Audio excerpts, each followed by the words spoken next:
जुल्म के खिलाफ सच के साथ तो जुड़े रहिए खबरदार रहिए सिर्फ ZHBTS न्यूज़ के साथ।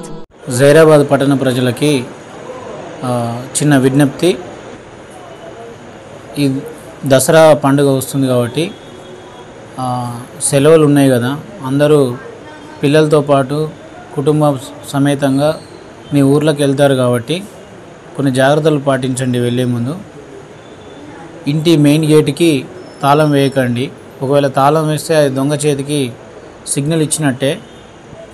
అదేవిధంగా ఒకవేళ మీరు కంపల్సరీ వెళ్ళాల్సి వస్తే టౌన్ పోలీస్ స్టేషన్లో ఇన్ఫామ్ చేయండి. అదేవిధంగా మీకు బాగా పరిచయమైన వ్యక్తులకు కానీ ఇంటి పక్క వారికి కానీ సమాచారం ఇవ్వండి. ఇంటి ముందు ప్రతిరోజు ఊడ్చి ముగ్గు వేయమని చెప్పండి ఎవరైనా మీ ఇంట్లో పని మనుషులు ఉంటే. తద్వారా మీ ఇంట్లో అందరు ఉన్నారని చెప్పి దొంగలు భావించవచ్చు. సీసీ కెమెరాలు ఒకవేళ ఉంటే మానిటర్ చేసుకోండి. ప్రతిరోజు అవి నడుస్తున్నాయా లేదా అని చెక్ చేస్తూ ఉండండి. ఒకవేళ సీసీ కెమెరాలు మీ ఇంటికి లేకుంటే ఆ కొత్తవి పెట్టించుకునే ప్రయత్నం చేయండి. ఇదే విధంగా ఏదైనా ఎమర్జెన్సీ ఉండి మీ ఇంటి దగ్గర ఇంకేదైనా ఇబ్బందులు ఉంటే మీ పక్కవారు సమాచారం ఇస్తే ఇమీడియట్గా 100 కాల్ చేయమని చెప్పండి. 100 కాల్ చేస్తే ఎమర్జెన్సీ పర్పస్లో ఇమీడియట్గా పోలీసులు వారు మీ ఇంటికి చేరుకొని మీకు న్యాయం చేసే అవకాశం ఉంటుంది కాబట్టి పక్కా చేయమని చెప్పండి. అదేవిధంగా సైబర్ నేరాలు ఎవరైనా మీకు డిజిటల్ అరెస్ట్ అని చెప్పి మిమ్మల్ని నమ్మబలికిచ్చి సిబిఐ ఆఫీసర్ అని చెప్పి ఎవరైనా వాట్సాప్ కానీ వీడియో కాల్ చేస్తుంటే అలాంటి ఏవి కూడా నమ్మకండి. డిజిటల్ అరెస్ట్ అనే వ్యవస్థనే లేదు. అది డిజిటల్ అరెస్ట్ అని ఎవరైనా మనకు కాల్ చేస్తున్నారంటే వాళ్ళందరూ పక్కా ఫ్రాడ్ స్టార్సే. అందువలన దయచేసి ఎవరు నమ్మొద్దు. ఎందుకంటే మీ పిల్లల్ని అరెస్ట్ చేస్తున్నామని చెప్పి సిబిఐ ఆఫీసర్ అని చెప్పి వీడియో కాల్లో చేస్తుంటారు. పిల్లల మీద ఎవరికైనా ప్రేమ ఉంటుంది కాబట్టి మనం భయాందోళనకు గురి అయ్యి వాళ్ళు చెప్పిన పనులు చేస్తూ వాళ్ళు చెప్పిన అకౌంట్కి డబ్బులు వేయడం జరుగుతుంది. చాలామంది మా దగ్గరకు వచ్చి బాధితులుగా వస్తున్నారు.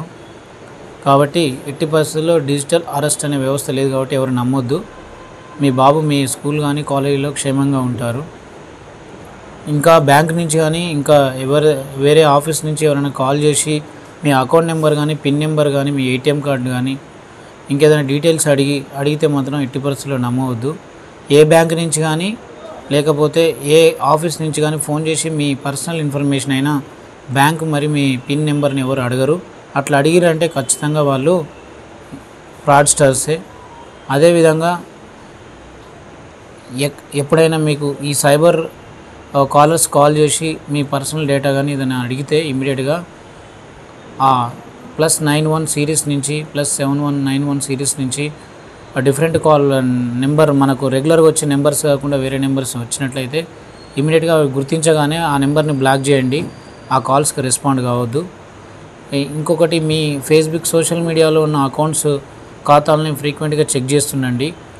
ఎవరైనా మీ ఇంపర్సనేషన్ మీ పేరు మీద వేరే account holders fake account create చేసి వాళ్ళు ఈ డబ్బులు కానీ వేరే వాళ్ళకు మీ స్నేహితులకు కానీ మీ శ్రేయోభిలాషులకు కానీ మీ మ్యూచువల్ అకౌంట్ హోల్డర్స్కి డబ్బులు డిమాండ్ చేయవచ్చు. అందుకే ఫ్రీక్వెంట్గా చెక్ చేసి ఒకవేళ ఈ ఇంపర్సనేషన్ ఏమైనా ఉంటే మీ పేరు మీద అకౌంట్ క్రియేట్ చేసి ఫేక్ అకౌంట్ మీద ఉంటే ఇమీడియట్గా అది గుర్తించి ఈ సైబర్ ఫ్రాడ్ నేను చెప్పిన ఏ సైబర్ ఫ్రాడ్ అయినా కానీ ఇమీడియట్గా 1930కి కాల్ చేసి రిపోర్ట్ చేయండి. అలాగే కొత్తగా మీ సెల్ ఫోన్స్ పోతున్నాయని చెప్పి పోలీస్ స్టేషన్కి వస్తున్నారు.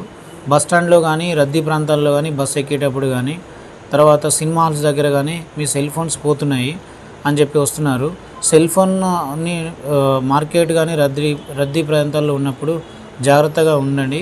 మీ పై జేబులో కానీ మీ పాకెట్లో మీ షర్ట్ జేబులో కానీ ఫోన్ పెట్టుకునేటప్పుడు జాగ్రత్త.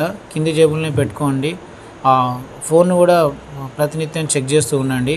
ఎందుకంటే కొత్తగా వస్తున్న ఈ దొంగలు ఒక కవర్ పట్టుకొని మీకు తెలియకుండా పై జేబు దగ్గర కవర్ పెట్టుకొని సీక్రెట్గా ఆ ఫోన్ లాక్కొని పోతున్నారు. దాని తర్వాత అకౌంట్ నెంబర్ని హ్యాక్ చేసి పిన్ నెంబర్ తెలుసుకొని ఇమీడియట్గా అక్కడి నుంచి డబ్బులు విత్డ్రా చేస్తున్నారు.